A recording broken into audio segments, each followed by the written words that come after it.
शिव पुराण कथा अध्याय 2 और 3। चंचुला की प्रार्थना से ब्राह्मण उसे पूरा शिव पुराण सुनाना और समय अनुसार शरीर छोड़कर शिवलोक में जा चंचुला का पार्वती जी की सखी एवं सुखी होना। ब्राह्मण बोले, नारी, सौभाग्य की बात है कि भगवान शंकर जी की कृपा से शिव पुराण की इस वैराग्य युक्त कथा को सुनकर तुम्हें समय पर चेत हो गया है। ब्राह्मण पत्नी, तुम डरो मत, भगवान शिव की शरण में जाओ।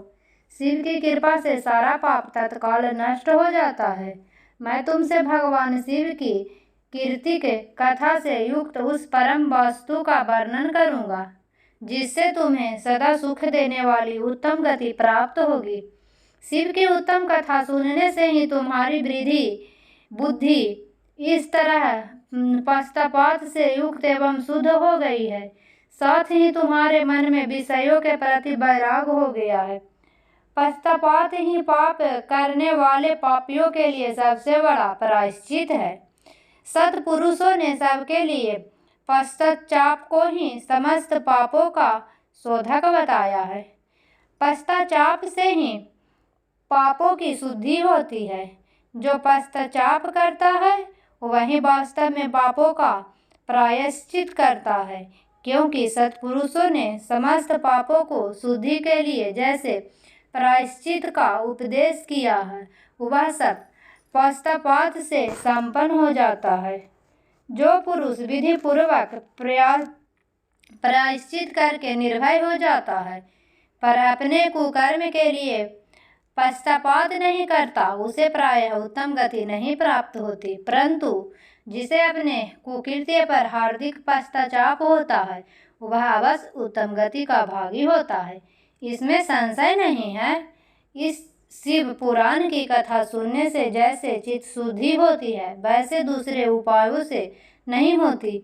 जैसे दर्पण साफ करने पर निर्मल हो जाता है, उसी प्रकार इस शिव पुराण की कथा से चित्त अत्यंत शुद्ध हो जाता है, इसमें संशय नहीं है। मनुष्यों के शुद्धि चित्त में जगदम्बा पार्वती सहित भगवान शिव विराजमान रहते हैं, इससे वह विशुद्धात्मा पुरुष श्री सांब सदा शिव के पदों को प्राप्त होता है। इस उत्तम कथा का श्रवण समस्त मनुष्यों के लिए कल्याण का बीज है, अतः यथोचित शास्त्रोक्त मार्ग से इसकी आराधना अथवा सेवा करनी चाहिए। यह भव बंधन रूपी रोग का नाश करने वाली है। भगवान शिव की कथा को सुनकर फिर अपने हृदय में उनका मनन एवं निधि ध्यान करना चाहिए, इससे पूर्णतः चित्त शुद्ध हो जाती है। चित्त शुद्धि होने से महेश्वर की भक्ति अपने दोनों पुत्रों ज्ञान और वैराग्य के साथ निश्चय ही प्रकट होती है।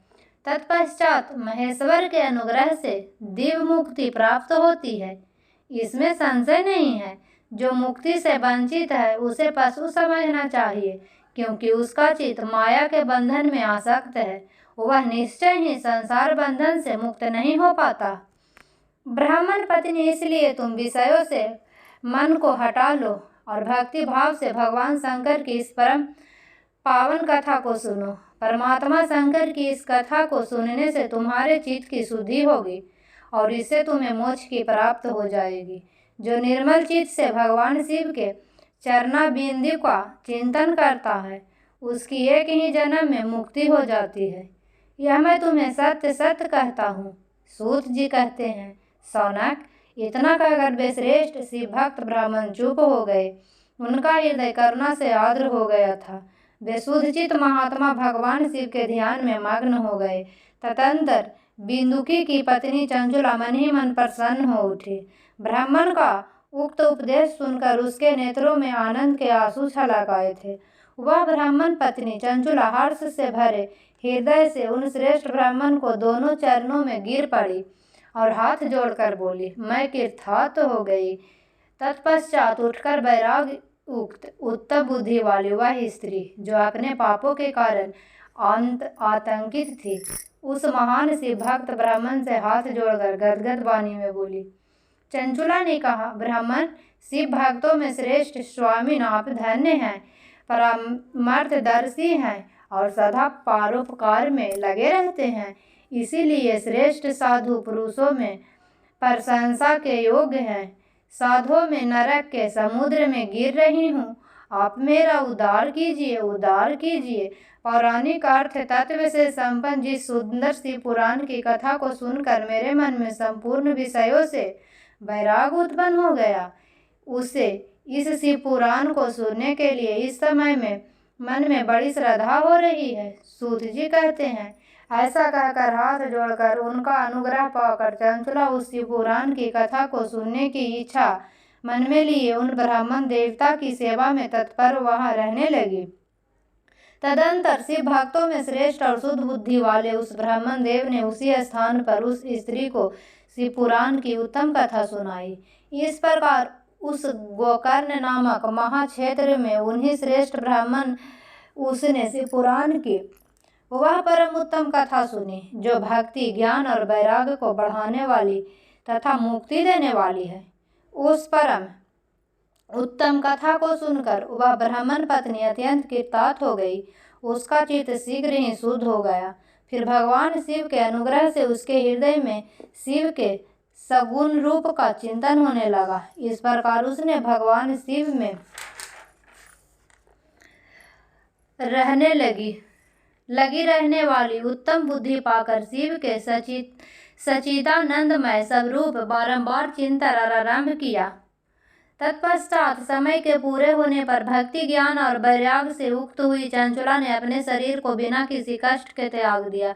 इतने में ही त्रिपुर शत्रु भगवान शिव को भेजा हुआ एक दिव्यवान दूत गति से वहां पहुंचा, जो उनके अपने गणों से संयुक्त और भांति भांति से शोभा के साधनों से संपन्न था। चंचला उस विमान पर आतुर हुई और भगवान शिव के श्रेष्ठ पार्षद गण उसे तत्काल शिवपुरी में पहुंचा दिया। उसके सारे मल धुल गए थे। वह दिव्य रूप धारिणी दिव्यांगना हो गई थी। उसके दिव्य अवयव उसकी शोभा बढ़ाते थे। मस्तक पर अर्ध चंद्र का मुकुट धारण किए वह गौरांगी देवी शोभाशाली दिव्य आभूषणों से विभूषित थी। शिवपुरी में पहुंचकर उसने सनातन देवता नेत्रधारी महादेव जी को देखा। सभी मुख्य देवता उनकी सेवा में खड़े थे। गणेश, भृंगी, नंदेश्वर तथा वीरभद्रेश्वर आदि उनकी सेवा में उत्तम भक्ति भाव से उपस्थित थे। उनकी अंग कांति करोड़ों सूर्यों के समान प्रकाशित हो रही थी। कंठ में नील चिन्ह शोभा पा रहा था। 5 मुख और प्रत्येक मुख में 3-3 नेत्र थे। मस्तक पर अर्धचंद्राकार मुकुट शोभा दे रहा था। उन्होंने अपने वामांग भाग में गौरी देवी को बैठा रखे थे, जो विद्युत पुंज के समान प्रकाशित समान गौर थी। उनका सारा शरीर श्वेत भस्म से भासित था। शरीर पर श्वेत वस्त्र शोभा पा रहे थे। इस प्रकार परम उज्ज्वल भगवान शंकर का दर्शन करके वह ब्राह्मण पत्नी चंचलू का बहुत प्रसन्न हुई। अत्यंत प्रतियुक्त होकर उसने बड़ी उतावली के साथ भगवान शिव को बारंबार प्रणाम किया। फिर हाथ जोड़कर वह प्रेम, आनंद और संतोष से युक्त हो विनीत भाव से खड़ी हो गई। उसके नेत्रों से आनंद अश्रु की अविरल धारा बहने लगी तथा संपूर्ण शरीर में रोमांच हो गया। उस समय भगवती पार्वती और भगवान शंकर ने उसे बड़ी करुणा के साथ अपने पास बुलाया और सौम्य दृष्टि से उसकी ओर देखा।